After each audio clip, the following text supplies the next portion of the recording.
جب تک جیوں میں آقا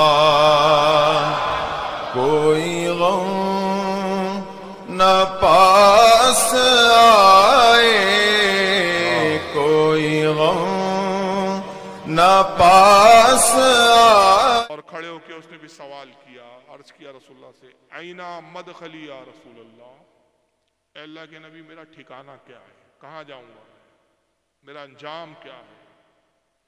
قال النار، فرمایا تو جہنم میں جائے گا، تو جہنم میں۔ دیکھیے اس دور کا منافق بھی آج کے وہابیوں سے کمتری تھا۔ وہ جب حضور نے کہا کہ تو جہنمی ہے تو وہ بیٹھ گیا، اس کو معلوم تھا کہ جو نبی کی زبان سے نکل گیا وہ حرف آخر ہے، ہو کے رہیں گے۔ آج کا وابری ہوتا رہا، اے محمد آپ کیسے کہہ رہے ہیں، اس کی دلیل کیا ہے؟ وہ جہنم کا ٹھکانہ مجھے دکھاؤ۔ دنیا بھر کے اعتراض کرتا، لیکن وہ بیٹھ گیا تو وہ بھی جانتا تھا کہ حضور نے جو بول دیا بول دیا، اور حضور نے کہا تو جہنمی ہے۔ گویا مصطفیٰ بتا رہے پوچھو مجھ سے اپنے حال کے بارے میں، اپنی خبر کے بارے میں، جس چیز کے بارے میں، ان شائن کسی بھی چیز کے بارے میں پوچھ لو، کوئی سوال میں قید نہیں ہے کہ شریعت کا مسئلہ پوچھو، دنیا کا نہ پوچھو، جو پوچھنا ہے پوچھ لو۔ اور حضور نے کہا کہ پوچھ۔ اس نے پوچھا میں کہاں جاؤں گا، کہا تو جہنمی ہے۔ تو گویا آقا نے بتایا کون جنت میں جانے والا ہے وہ بھی میں جانتا ہوں، کون جہنم میں جانے والا ہے وہ بھی میں جانتا ہوں، سب کے بارے میں مجھے خبر ہے۔ فقام عبداللہ ابن حذافہ فقال، عبداللہ ابن حذافہ کھڑے ہوئے، یہ ایک صحابی تھے عبداللہ، ان کے باپ کا نام تھا حذافہ، لیکن منافقین ان کا مذاق بناتے تھے، کہتے تھے عبداللہ ناجائز بچہ ہے، معاذ اللہ استغفر اللہ، ان کی ماں نے بدکاری کی اور یہ بدکاری کی وجہ سے پیدا ہوا، حذافہ اس کا باپ ہی نہیں۔ تو حضرت عبداللہ نے دیکھا حضور کہہ رہے پوچھو، آج جو پوچھنا ہے پوچھ لو، تو چلو میں آج اپنے باپ کے بارے میں ہی پوچھ لیتا ہوں، تاکہ یہ جو مجھ پہ تہمت لگائی جاتی ہے، مجھے ناجائز بچہ کہا جاتا ہے، آج واضح ہو جائے، آر پار ثابت ہو جائے کہ میں آج حلالی ہوں کہ حرامی۔ تو حضرت عبداللہ ابن حذافہ کھڑے ہوئے فقال من ابی یا رسول اللہ، انہوں نے پوچھا اللہ کے نبی میرا باپ کون ہے، مجھے اپنے باپ کے بارے میں خبر دیجئے۔ قال ابو کا حذافہ، فرمایا تو صحیح النسب ہے، تیرا باپ حذافہ ہی ہے۔ سوال کی گہرائی میں جائیں آپ، یہ سننے میں بڑی عام بات سی لگ رہی ہے کہ حضور نے کہا تیرا باپ حذافہ ہے، نہیں، اس کی گہرائی میں جانا پڑے گا۔ وہ پوچھ رہے میرا باپ کون ہے، تو گویا ان کا عقیدہ صحابی کا کہ میرے آقا یہ بھی جانتے کون کس کے نطفے سے پیدا ہوا، اور آقا جواب میں کہتے تیرا باپ حذافہ ہی ہے۔ گویا حضور بتا رہے کس عورت کے کس کے نطفے سے حاملہ ہوئی یہ بھی میں جانتا ہوں، جبکہ یہ کتنی پوشیدہ بات ہوتی ہے، ایک عورت کے سوا کوئی نہیں جانتا۔ جان سکتا ہے کہ نہیں اس کا بچہ ہے، معاذ اللہ اللہ نہ کرے کسی کی کوئی عورت بچہ نہیں کرے اور شوہر کو کہے کہ تیرا ہی بچہ ہے، تو بیچارہ کیا کر لیں گا۔ اب آج کل ڈی این اے ٹیسٹ نکل گیا، مگر سب تو ڈی این اے نہیں کرواتے نا ٹیسٹ، اس زمانے میں ڈی این اے نہیں تھا ٹیسٹ، تو پتہ چلا نبی کی نگاہ نبوت ڈی این اے ٹیسٹ ہو یا مائکروسکوپ اس سے بھی زیادہ گہری دیکھتی تھی۔ کہا تیرا باپ حذافہ ہے۔ قال ثم اکثر ان یقولا سلونی سلونی، پھر حضور بار بار فرماتے رہے پوچھو مجھ سے پوچھو مجھ سے پوچھو مجھ سے، پوچھتے کیوں نہیں ہو؟ فبرک عمر علی رکبتہ فقال، جب حضرت عمر نے دیکھا کہ رسول اللہ کا جلال اپنے عروج پر ہے اور لوگ پوچھیں گے عیب ظاہر ہوں گے، تو انہوں نے کیا کیا، حضرت عمر نے اس طرح رسول کی بارگاہ میں بڑے، اس طرح آگے آئے جیسے بچہ گھٹنوں کے بل چلتا ہے، چل کر نہیں آئے، چل کر نہیں پہنچے، کس طرح پہنچے، جیسے بچہ گھٹنوں ہاتھ اور پیر کو گھٹنوں کو ٹکا کے چلتا، اس طرح چلتے ہوئے آئے، نبی پاک صلی اللہ علیہ وسلم کے دستے مبارک کو پکڑا، فقال، پھر عرض کیا رضینا باللہ ربا وبالاسلام دینا وبمحمد صلی اللہ علیہ وسلم رسولا، اے اللہ کے نبی اپنے جلال کو ختم فرما دیجئے، اے میرے آقا ہم راضی ہو گئے اللہ کے رب ہونے پر، ہم راضی ہے کہ اسلام دین ہے ہمارا، ہم راضی ہے کہ آپ محمد صلی اللہ علیہ وسلم اللہ کے رسول، ہم آپ کی نبوت پر، آپ کے علم غیب پر، آپ کے علم پر کسی بات میں ہم شک نہیں کرتے، ہم نہ رب کے معاملے میں شک کرتے ہیں، نہ دین اسلام کے حق ہونے میں شک کرتے، نہ آپ کے اللہ کے رسول ہونے میں شک کرتے۔ اے اللہ ہم راضی ہے کہ اللہ ہمارا رب ہے، اسلام ہمارا دین ہے، آپ محمد اللہ کے رسول ہے۔ قال فسکت رسول اللہ صلی اللہ علیہ وسلم ہینا قال عمر ذالک، جب حضرت عمر نے یہ عاجزی کی، خوشامد کی، تب آقا کا جلال ختم ہوا، تب سرکار خاموش ہو۔ اگر حضرت عمر یہ عاجزی نہ کرتے تو نتیجہ کیا ہوتا؟ اچھوں کی پولے کھل جاتی۔ اور امام بخاری نے اس حدیث کو کتنی جگہ لکھا، صرف میرے پاس حوالے بہت سارے لیکن میں نہیں بتا رہا ہوں، صرف بخاری کا بتا رہا ہوں آپ کو۔ ابھی ایک حدیث تو میں نے دکھا دی 7294، پتہ نہیں امام بخاری کو کیا سوجا، پوری بریلویت غالب تھی کہ ایک جگہ لکھ لیا تھا کافی تھا، اسی حدیث کو صحیح بخاری میں 5 جگہ لکھ دیا۔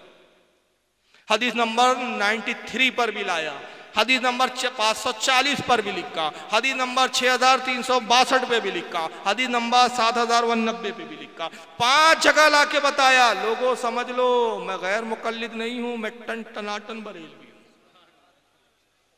میں نبی کا علم غیب مانتا ہوں۔ اور رسول اللہ صلی اللہ علیہ وسلم کے علم غیب کی ایک بڑی پیاری آخری حدیث، اس کے بعد پھر ایک دوسرا اعتراض میں سناؤں گا۔ یہ امام زرقانی رحمۃ اللہ علیہ کی ایک میں کتاب دکھا رہا ہوں، پتہ نہیں آج کمپیوٹر بھی کیوں ستا رہا ہے بھائی، جس کا نام ہے شرح زرقانی۔ امام قسطلانی رحمۃ اللہ علیہ کی المواہب اللدنیہ 4 جلدوں میں آتی ہے، عربی زبان کی بڑی مارکۃ الآراء کتاب ہے، اس کی شرح ہے 12 جلدوں میں، اس کی جلد نمبر یہ 10 ہے اور صفحہ نمبر اس کا 123۔ آئیے امام محمد بن عبد الباقی زرقانی کی حدیث نقل کرتے ہیں، فرماتے اخرجت طبرانی عن ابن عمر قال قال رسول اللہ علیہ السلام۔ حضرت عبداللہ ابن عمر سے روایت ہے، اس کو امام طبرانی نے اخراج کیا، امام طبرانی نے بیان کیا، کہتے کہ اللہ کے نبی صلی اللہ علیہ وسلم نے ارشاد فرمایا ان اللہ قد رفع لی الدنیا، کہ لوگو اللہ نے اس پوری دنیا کو میرے سامنے لا کر رکھ دیا ہے، فانا انظروا الیہا والی ما ہوا قائن فیہا الی یوم القیامہ، اور جو کچھ اس میں موجود ہے اور قیامت تک جو کچھ ہونے والا ہے سب میری نگاہوں کے سامنے ہے، کأنما انظر الی کف ہذہ، میں اس دنیا کو، کائنات کو ایسے دیکھتا ہوں جیسے اپنے ہتھیلی کو دیکھتا ہوں۔ اب اس کے بعد بھی کوئی گنجائش رہ جاتی ہے کہ بھائی بولیے؟ تو یہ بولی پرانے لوگوں کی تھی، پرانے کافروں کی تھی کہ نبی غیب نہیں جانتے، آج کے منافقوں کی بھی بولی یہی ہے۔ اور پرانے بھی وہاں کافر یہی بولتے تھے کہ محمد صلی اللہ علیہ وسلم کو کوئی اختیار نہیں، کوئی طاقت و قوت نہیں، محمد ایک مجبور انسان ہے، کبھی مجنون کہتے تھے، کبھی پاگل کہتے تھے، وہی بولی آج کے یہ مولوی صاحب کہتے ہیں۔ چنانچہ آئیے مولوی توصیف الرحمان کو سنیے آپ ذرا۔ آپ حق پر ہو یا گمراہی اور ضلالت پر ہو۔ مالک کا فرمان سورۃ الانعام آیت نمبر 50، غور سے سنیے، اس حضرت صاحب کو بھی سنائیے۔ قُلْ لَا أَقُولُ لَكُمْ عِنْدِي خَزَائِنُ اللَّهِ،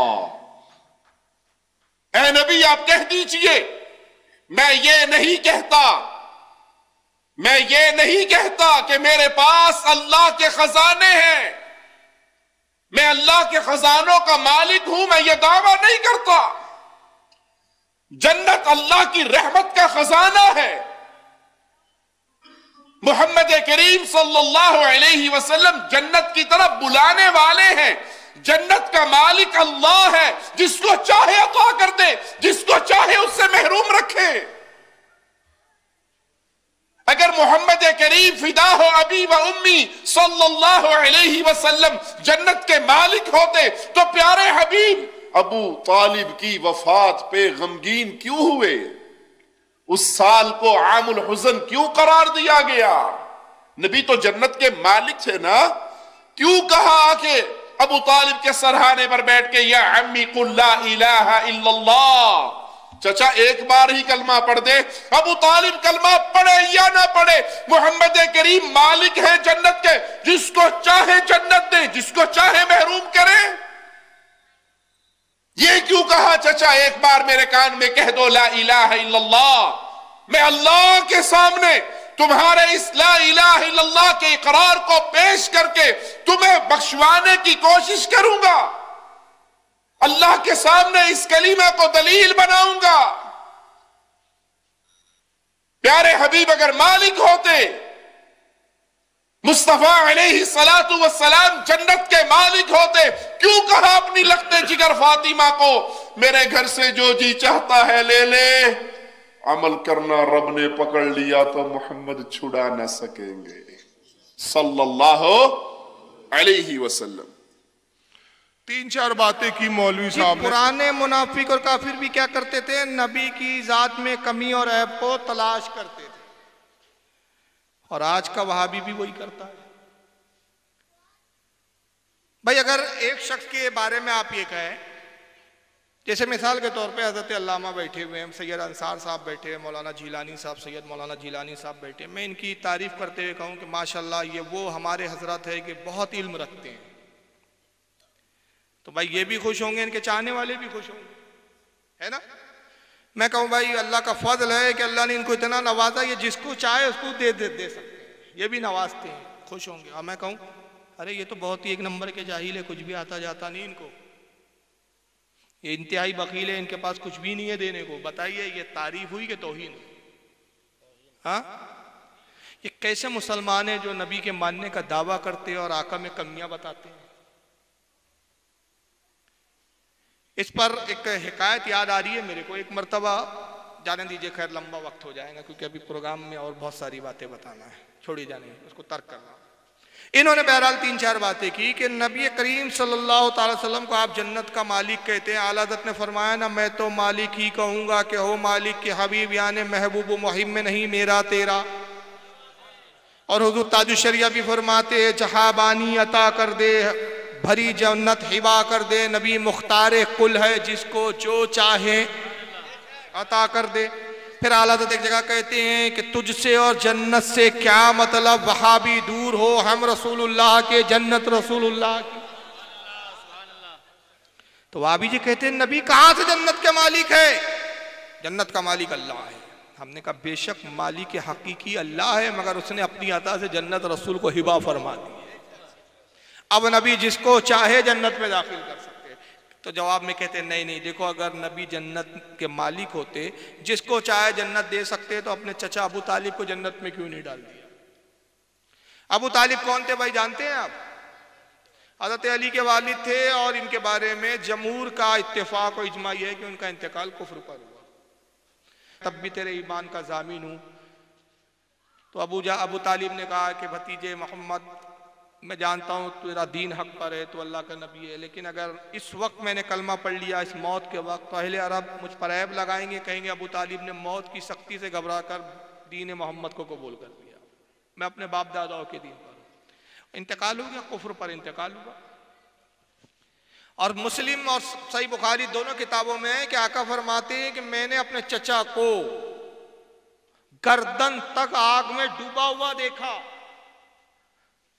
تو میری نصرت، میری مدد، میری محبت کا صلہ یہ ملا کہ رب نے مجھے اختیار دیا، تو میں نے اپنے چچا کو گردن میں ڈوبی ہوئی آگ سے نکال کر تخنوں تک کی آگ میں کر دیا۔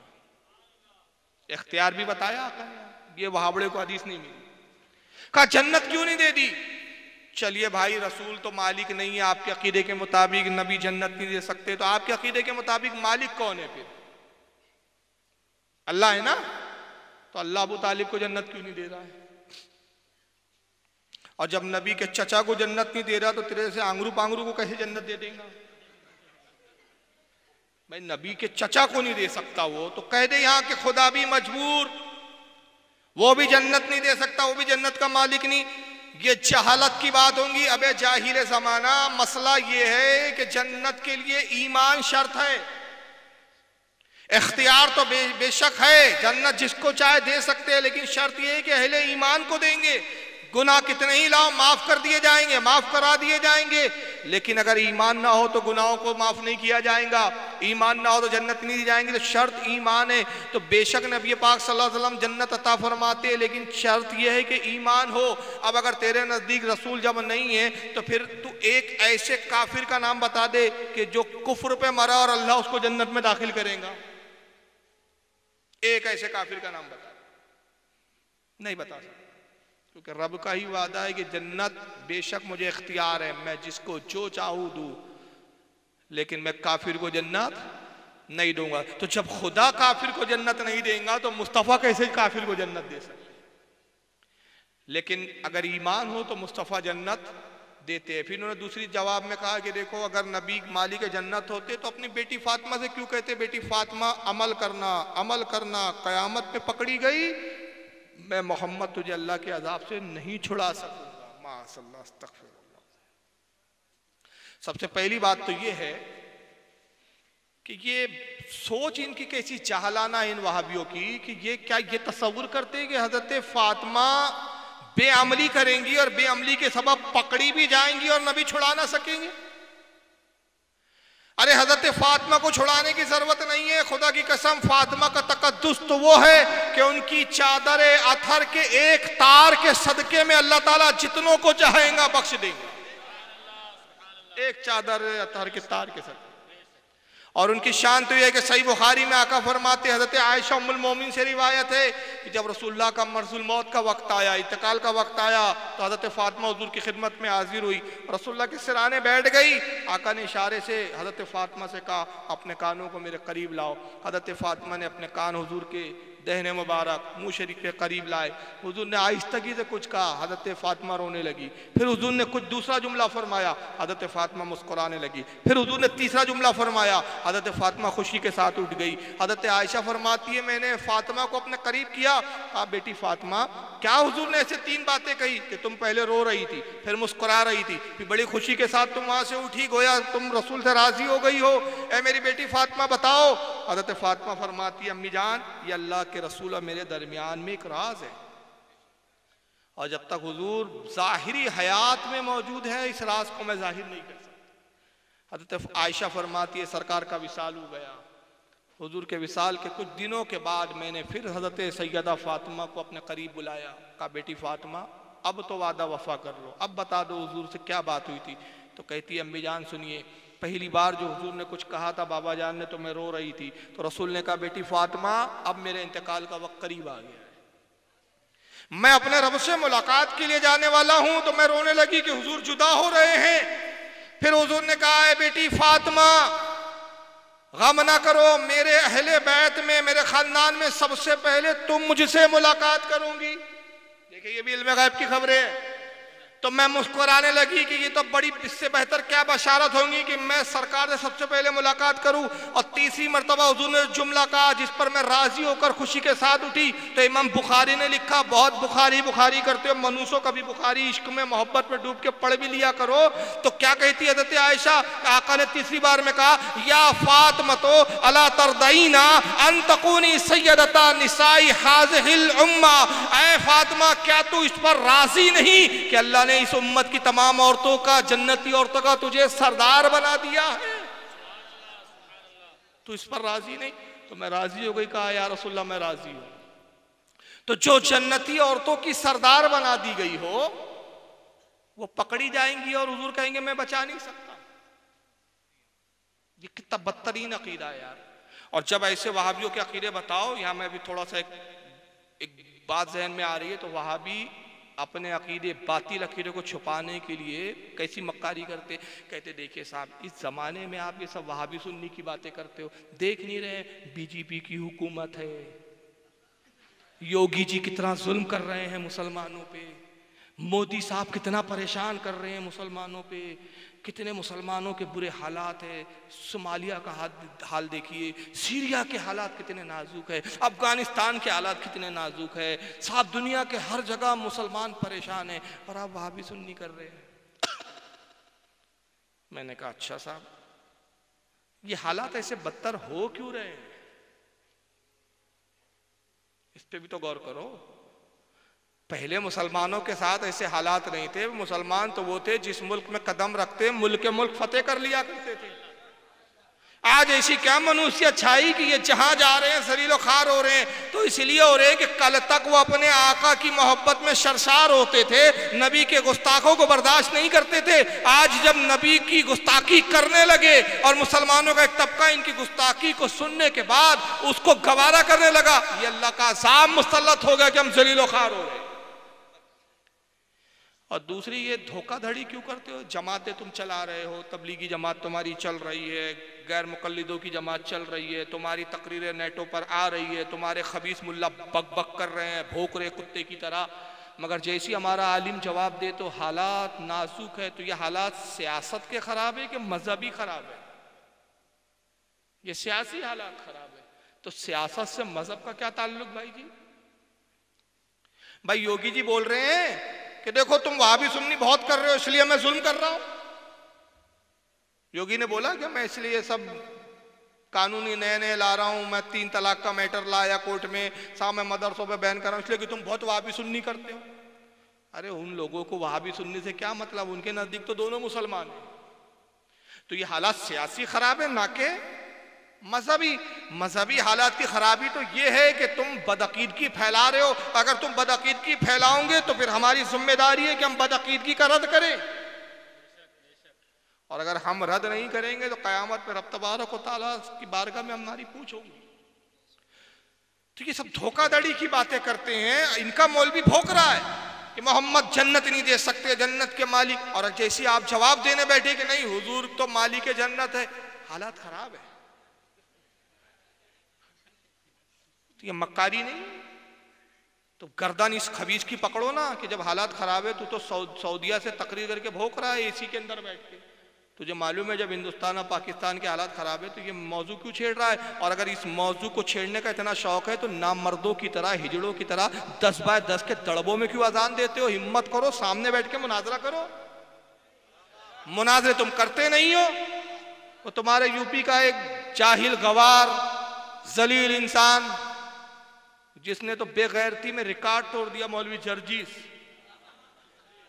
اس سے بڑا تو روئے زمین پر کسی جماعت میں شاید کوئی آج تک اتنا بے غیرت نہیں پیدا. اس کو رنڈی کی اولاد تک بول دیا تب بھی اس کے کان کھڑے نہیں ہو رہے.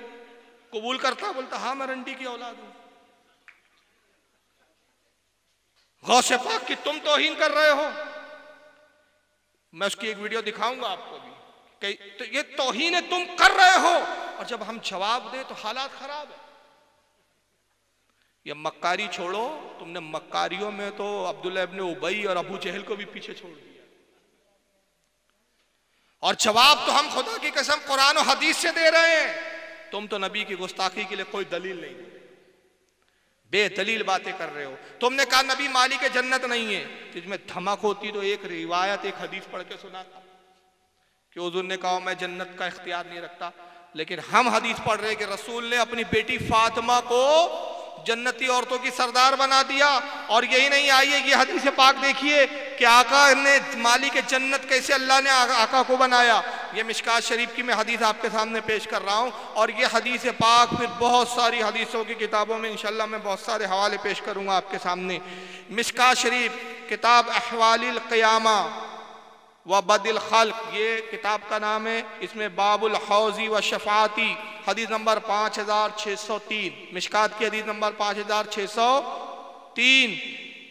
حضرت انس رضی اللہ تعالیٰ عنہ سے روایت ہے.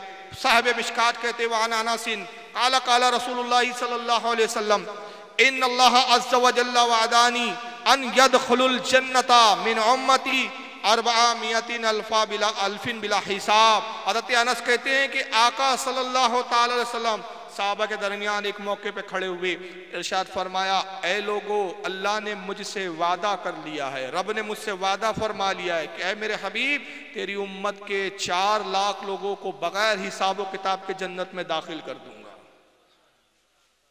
اور رب نے مجھ سے وعدہ کر لیا. حضور روتے تھے، پس منظر یہ کہ اپنی امت کی مغفرت کے لیے حضور روتے تھے. اللہ نے فرمایا حبیب کیوں روتے ہو؟ میں وعدہ کرتا ہوں کہ تیری امت کے 4 لاکھ لوگوں کو ایسے بخشوں گا کہ ان سے کوئی حساب و کتاب لوں گا ہی نہیں. فقال ابو بکرین زدنا یا رسول اللہ. ابو بکر صدیق کھڑے ہوئے اور کہا اللہ کے نبی ان جنتیوں میں آپ اضافہ فرما دیجیے. تو ابو بکر صدیق کیا عقیدہ بتا رہے کہ میرے آقا کو اللہ نے اختیار دیا ہے کہ حضور چاہے تو ان 4 لاکھ کی تعداد میں اضافہ فرما سکتے ہیں. تو حضور نے یہ نہیں کہا ابو بکر کیا کہہ رہے ہو، تم تو مشرک ہو گئے، توبہ کرو، فوراً توبہ کرو. وہ 1400 سال کے بعد ایک توصیف الرحمان خبیث آئیں گا، وہ کہیں گا محمد تو اپنی بیٹی کو نہیں بچا سکتے. تو میں کہاں سے اور جنتیوں میں اضافہ کر دوں؟ وہ تو اللہ تعالیٰ جس کو چاہیں گے جنت میں ڈالیں گے، اللہ صحابی ڈال سکتے ہیں، میں نہیں ڈال سکتا۔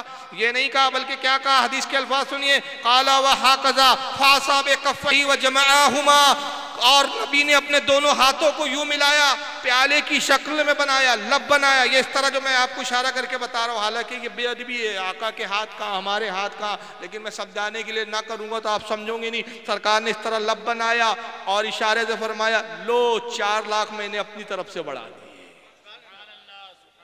یہ حدیث میں پڑھ رہا تو ایک نقطہ اس وقت میرے ذہن میں آیا کہ حضور زبان سے فرما دیتے یہی کافی تھا۔ بھائی نبی کی زبان تو جھوٹلائی نہیں جا سکتی نا۔ حضور یہ کہتے اے ابو بکر لو 4 لاکھ میں نے بڑھا دیا، یہ نہیں کہا، بلکہ کیا حدیث کے الفاظ ہے؟ فحسا بکفیہ، آقا نے اپنے دونوں ہاتھوں کو لیا، دونوں اپنے ہاتھوں کو لیا، وجمعہما، اور دونوں کو بھی جمع کر کے لب بنایا، پیالہ بنایا، اور پھر کہا وہکذا، اشارہ کیا، لو اتنے ہی 4 لاکھ۔ اے آقا اپنے ہاتھ سے اشارہ کیوں کیا؟ زبان سے کہہ دیتے کافی تھا۔ تو نبی فرما رہے میرے غلام تو سمجھا نہیں، آنے والے زمانے میں ایسے وہابڑے آئیں گے جو مجھے اپنی طرح کہیں گے۔ تو آج اپنے ہاتھوں کو ملا کر 4 لاکھ جنتی بڑھا کر میں بتا رہا ہوں کہ میرے ہاتھ تمہارے ہاتھوں کی طرح نہیں، جب میں اپنے ہاتھوں کو ملاتا ہوں تو 4 لاکھ امتی اس پیالے میں آ جایا کرتے۔ میرے ہاتھوں کو اپنے ہاتھوں کی طرح نہ سمجھ۔ تو اب 4 لاکھ تو نبی نے بڑھا دیے، 4 اللہ نے وعدہ فرما لیا تھا، تو ٹوٹل جنتی بغیر حساب و کتاب والے کتنے ہو گئے؟ 8 لاکھ۔ یہ بغیر حساب و کتاب والوں کی بات ہو رہی ہے۔ آقا کہہ رہے میں نے 4 بڑھائے، یعنی اللہ کہہ رہا ہے 4 سے حساب نہیں لوں گا، 4 لاکھ سے۔ حضور کہہ رہے اللہ 4 میری طرف سے، ان سے بھی حساب نہ لینا۔ تو اب 8 لاکھ ہوگا جن سے کوئی حساب و کتاب نہیں۔ فقال ابو بکر، پھر ابو بکر کھڑے ہوئے، زدنا یا رسول اللہ، اللہ کے نبی اور بڑھا دیجئے۔ تو اب تو حضور نے کہنا تھا ابو بکر 4 اللہ نے بولے تھے، 4 میں نے بڑھا دیے، بس ہو گیا، اس سے زیادہ کی گنجائش نہیں ہے۔ نہیں، قال وہکذا، پھر حضور نے ویسی کیا، فرمایا لو اور 4 لاکھ اپنی طرف سے بڑھا۔ 12 ہو گئے بھائی، 12ویں کی نسبت آ گئی، میلاد النبی کی نسبت مل گئی آپ کو 12۔ اب جبریل تو آ جانا چاہیے تھا، اور جبریل یہ وہی لے کر آتے، اے محمد یہ کیا کر رہے ہو آپ؟ اللہ نے 4 کا وعدہ کیا، 4 آپ نے بڑھا دیا۔ ٹھیک ہے، آپ تو اللہ کی دی ہوئی بڑھائی ہوئی تعداد سے بھی آگے نکل گئے۔ اللہ نے 4 کا وعدہ کیا، آپ 8 پہ چلے گئے، اللہ صاحب سے آگے بڑھ گئے۔ وہی نہیں آئی ہے، کیوں نہیں آئی وہی؟ حضور بڑھا رہے ہیں، اور رب فرما رہا ہے میرے حبیب جنت کا مالک تجھے بنا دیا ہے، تو زمین پہ بڑھاتا جا، میں یہاں جنتی بڑھاتا جاؤں گا، لوح محفوظ پہ جنتیوں کی تعداد بڑھاؤں گا، تو زمین پہ بڑھا، اس لیے کہ خدا کی رضا چاہتے ہیں 2 عالم، خدا چاہتا ہے رضا محمد۔ حبیب تیری رضا میں میری رضا ہے، جنت تیری ہے، جس کو چاہے جتنوں کو چاہے ڈال۔ تو اب ابو بکر پھر کھڑے ہوئے، اور اس سے پہلے کہ کہتے فقال عمر دعنا یا ابا بکرین، حضرت عمر کھڑے ہوئے، اے ابو بکر بس کیجئے، کیا کر رہے ہیں، کتنا بڑھا رہے ہیں؟ اب وہابی جی خوش ہو گیا، چلو یار اچھا ہوا عمر نے روک لیا، ورنہ پورے بریلی چلے جاتے، ایک بھی بریلی نہیں بچتا، ہم ہی رہ جاتے صرف 4-4 لاکھ کر کے تو پورا بریلی کو ڈال دیتے تھے۔ اچھا ہوا عمر نے روک لیا۔ دہنا یا ابا بکرین، اے ابو بکر کیا کر رہے ہیں آپ، بس کیجئے، رک جائیے۔ فقال ابو بکرین، حضرت ابو بکر نے فرمایا وما علیک ان یدخل اللہ کلنا الجنہ، اے عمر میں حضور سے کہہ رہا ہوں، میرے کہنے سے اگر حضور جنتی بڑھاتے ہیں، میرے کہنے سے لوگ جنتی بنتے، اور میں چاہتا ہوں سب جنت میں چلے جائے، تو اس میں آپ کا کیا جا رہا ہے؟ آپ کا کوئی نقصان، آپ کا کوئی لاس ہو رہا ہے؟ آپ کا کیا بگڑ رہا ہے عمر، اگر میرے کہنے سے حضور 4 بڑھا رہے ہیں؟ تو حضرت عمر نے بھی اپنا عقیدہ بتایا کہ ابو بکر سنی ہونے میں میں بھی پیچھے نہیں ہوں، ٹنٹناٹن بریلوی ہوں میں بھی۔ کیا کہا؟ فقال عمر ان اللہ عز وجل ان شاء ان يدخل خلقہ الجنہ بکف واحد فعل، کہا ابو بکر اس لیے تھوڑی روک رہا ہوں کہ میں نہیں چاہتا جنتی بڑھے، ارے کیا قسطوں میں بڑھا رہے ہیں، اگر اللہ چاہیں گا تو اپنے مصطفیٰ کے ایک لب میں پوری امت کو جنت میں ڈال دے۔ یہ 4 کی قسطوں میں کیوں آپ بڑھا رہے حضور؟ اور 4 بڑھا دیجئے، اور 4 بڑھا۔ ارے اللہ چاہے اور حضور چاہے تو پورے ایک ہی لپ میں، ایک ہی پیالے میں اپنے ہاتھ کے پورے لوگوں کو، امت کو جنت میں ڈال دے۔ تو آقا نے تو فوراً کہنا عمر توبہ کرو، توبہ کرو۔ توصیف الرحمان کی آتما تڑپ جائیں گی، وہ بالکل اس کے پیٹ میں درد شروع ہو جائیں گا، وہ چیخیں گا 1400 سال کے بعد، اے عمر کیا کہہ دیا؟ محمد اپنی بیٹی کو نہیں بچا سکتے، تم کہہ رہے میرے لپ میں پوری امت۔ حضور نے یہ نہیں کہا فقال النبی صلی اللہ علیہ وسلم صدق عمر، آقا نے کہا لوگوں عمر نے سچ کہا، جنت میری ہے، میرے رب نے مجھے اختیار دیا، میں چاہوں تو ایک لپ میں پوری امت کو جنت میں ڈال۔ یہ حدیث قائم ہے مشکات میں نا، اور حوالے سن لو۔ اس کو امام بزار نے بھی لکھا اپنی کشف الاستار، ان کی کتاب کا نام ہے، حدیث کی حدیث نمبر 3548۔ مسند احمد میں امام احمد ابن حنبل نے بھی لکھا، اور امام احمد ابن حنبل محدثین میں اتنی بھاری شخصیت ہے جو امام بخاری کے استاد ہے، امام بخاری کے استاد، 4 مسلک میں ایک امام۔ المستد ان کی حدیث کی صحیح ترین کتابوں میں شمار ہوتی ہے، اس کی حدیث نمبر 12695، اور ایک دوسری جگہ اور لکھا، 2 جگہ یہ المستد میں انہوں نے حدیث لائی، مسند احمد میں حدیث نمبر 13700، اور امام احمد ابن حنبل فرماتے تھے حدیث کو لکھ کر اپنی المسند میں اسنادہ صحیح رجالہ ثقات و رجال الشیخین، اس کی سند بھی صحیح ہے، اس حدیث کے جتنے راوی ہے وہ سچے راوی ہے، اور شیخین یعنی امام بخاری اور امام مسلم کی روایت کے راوی ہے اس کے اندر۔ امام طبرانی نے بھی اس کو معجم الاوسط میں لکھا، حدیث نمبر 3400۔ امام بغوی نے شرح السنہ میں اس کو لکھا حدیث نمبر 4231 پر، اور امام بغوی بھی فرماتے اس کی سند صحیح ہے۔ تو بہرحال رسول اللہ بے شک مالک جنت بھی ہے، اختیار بھی اللہ نے عطا کیا ہے، لیکن یہ پرانے وہابیوں کا تھا کہ محمد بے بس ہے، مجبور ہے، آج کے بھی بدعقیدوں کا وہی حال ہے۔ اب ایک یہ بھی چلتے سنیے، درود شریف پڑھیں آپ اللہم صلی اللہ تعالیٰ علیہ وسلم۔ اب آج کے موجودہ صورتحال میں ان وہابیوں کا ایک بدترین عقیدہ کیا ہے، ذرا یہ بھی سنتے چلیں آپ۔ یہ مولوی معراج کو سنیے پہلے آپ۔